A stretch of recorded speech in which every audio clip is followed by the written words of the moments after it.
Hello, people of the internet. Good morning, good afternoon, good evening, a happy Monday. Happy Monday to you. Hopefully, you are enjoying your week. Those of you in America celebrating Thanksgiving, hopefully, you are enjoying possibly an early start to your Thanksgiving holidays.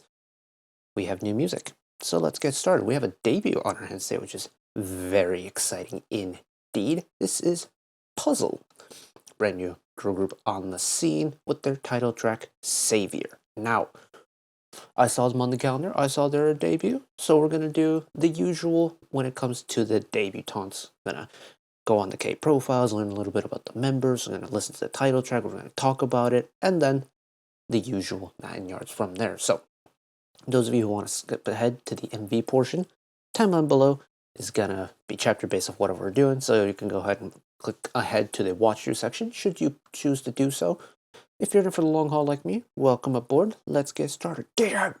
Let me put this down actually very quickly. DJ! Intro.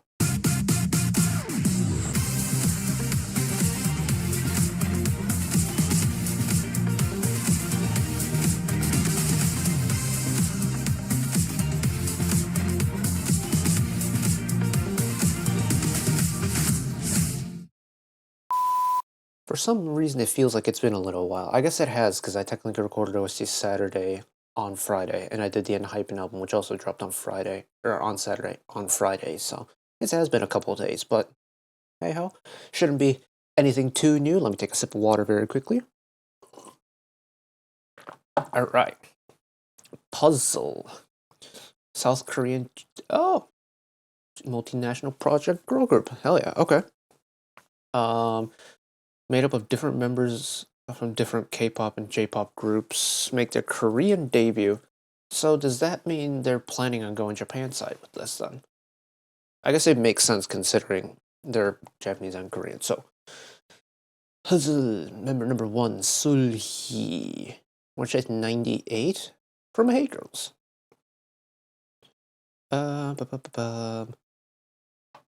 Oh, it'll be interesting to see if I recognize any of the groups involved with this, because I didn't know this was a thing that was happening. So, Tanner's a role model.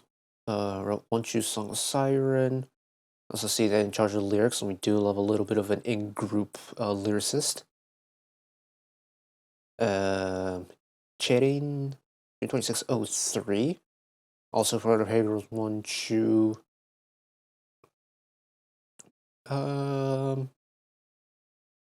Not a lot of background. Joy's a role model. Shout out Joy one time. Amazing comeback by Red Velvet very recently. Honoka, December 1903. Part of Secret School or Nagasaki. Fan of Kepler. Favorite group's Blackpink. And specialties dancing. Okay, Mizuki. I don't think I've ever seen that on a Kprofiles page before. Interesting. Social media manager, visual, Secret School, born in Tokyo, hates losing. Got a little bit of a competitive spirit here as well. Alright. Yonso, Ryu Yonso. From 2604, part of Weena. Photography. And then making decorating things. Role model Ariana Grande. Next up, Wonnie. Real name An Sung Won. Apinks Unji. Great vocals Unji has. Oh, and of course, vocal meet vocal. Love to see it. One Japanese from Roko, shout out. Speaking of, hello Roko. Main vocal, Maknae's sign-in show. Interesting that they put Maknae, or the youngest, in both languages. That's very cool. Again, another thing I don't think I've ever come across on the Kprofiles page before. Born in Osaka, can speak Korean. Strongest Maknae. Very interesting. That's the thing when it comes to artists and groups that I don't really know. Like, especially if it's a group composed of artists that have already been around the block. Especially in recent times, we've had a lot of debutantes with alumni from like Boys Planet. And as someone who doesn't really have a connection with any of their previous works, it's always interesting to see kind of people or like artists with previous experience kind of latch on and attempt their hand at trying again.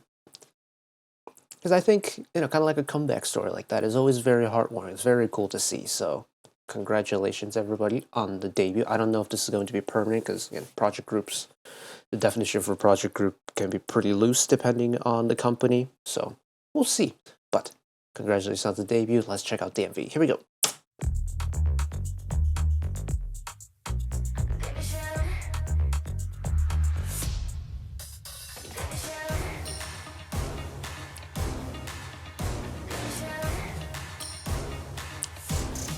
I like the punchiness of it.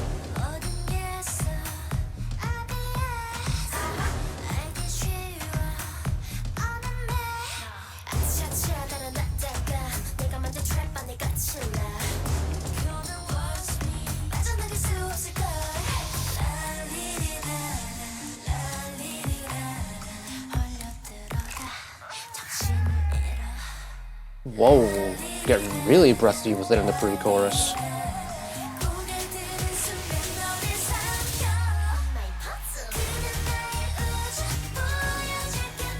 Get bright with it in the chorus. Oh, what an interesting transition.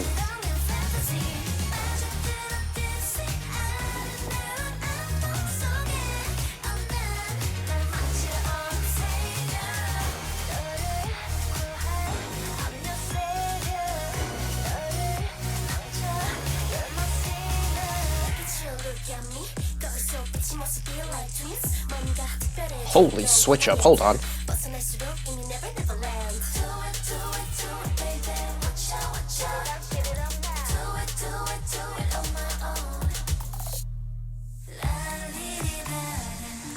Why did the end of that verse almost sound like it was microtonal? Oh, that's really interesting. I might have to go back and listen to that part.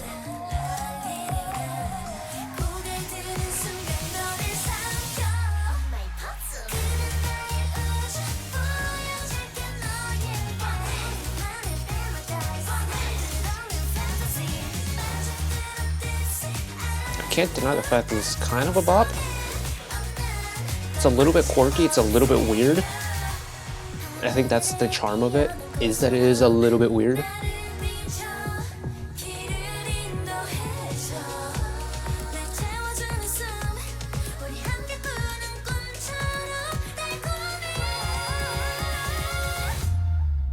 Two high-flying vocal parts.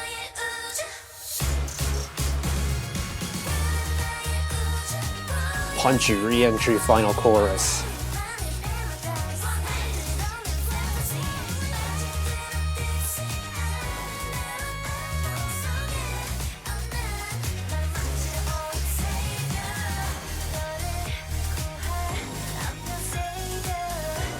This kind of offbeat pulsating synth thing also really works for me too.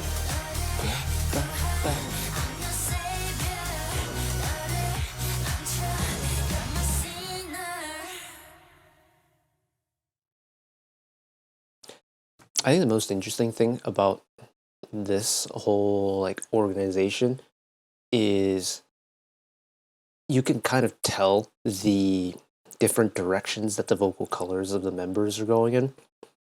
So I forget who it was the last time we talked about this, but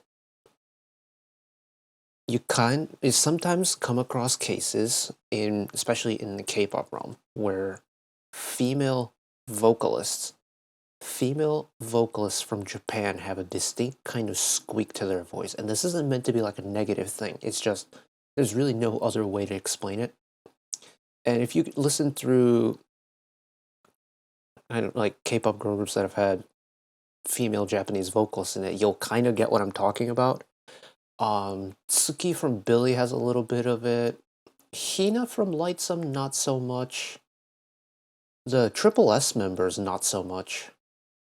Sana and Momo from Twice, for sure. Nako and Hitomi from the Eyes One Days, for sure. They all have a little bit of a cutesy squeak to their voice that is only prevalent in a proportion of the female Japanese vocalists. And I don't know what it is that produces that type of sound, but to have a group that is essentially half and half Korean Japanese and have that kind of vocal color difference be so prevalent and yet still really lock in with each other, I think is really interesting. But I genuinely do think a part of the charm about the song is the fact that you get so many different vocal colors and the fact that there are very distinctly different vocal colors as well. Because we're seeing, Japanese idols debut in Korea as part of Korean groups. This isn't anything new. This has been happening for a long time now. And every single time you, especially if that vocal color is like prevalently Japanese, so to speak, when you hear it, you catch on to the fact that it does sound a little bit different. The fact that this group is kind of almost taking that idea and using it as part of the identity of the song, I think is really cool, because the final product of the song itself, I actually quite like, because it's kind of written in a way where it does kind of sit between J-pop and K-pop in a way, where it's got that K-pop composition to it, but the way the vocals are arranged has hints of like J-pop through it. And I think that's really interesting. Speaking of really interesting, there's one part of the song. Where is that one part of the song? Is it here?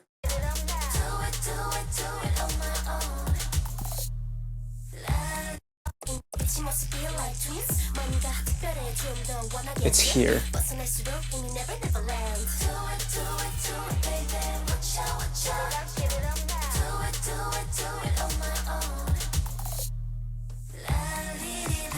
It sounds like it's microtonally off. And that's so interesting to me.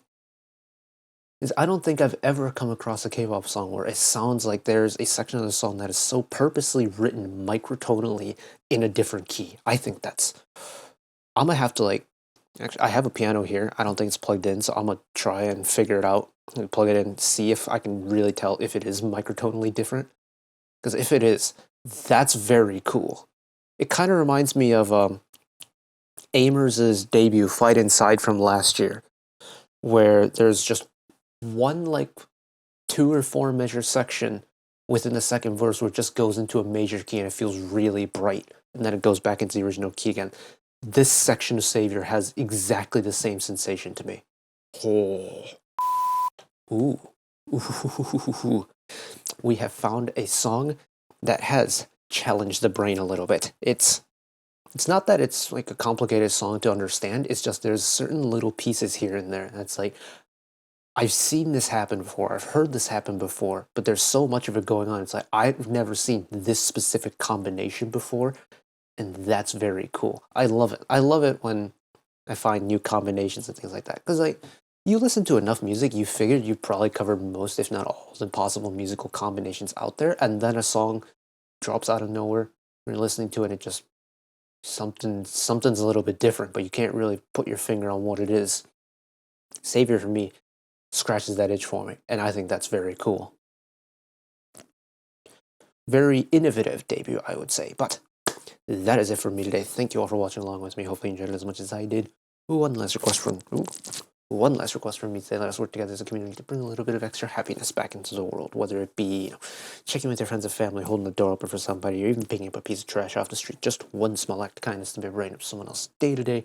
And know that wherever you are in the world, should you ever be going through a tough time in your life, for whatever reason it may be, even though I'm just some guy on the internet who waffles about music in his free time, know that I will always be a friend, ally, and a shoulder to lean on whenever you need me. So take care of yourselves, take care of each other, spread the love, and I'll see you next time. Bye-bye.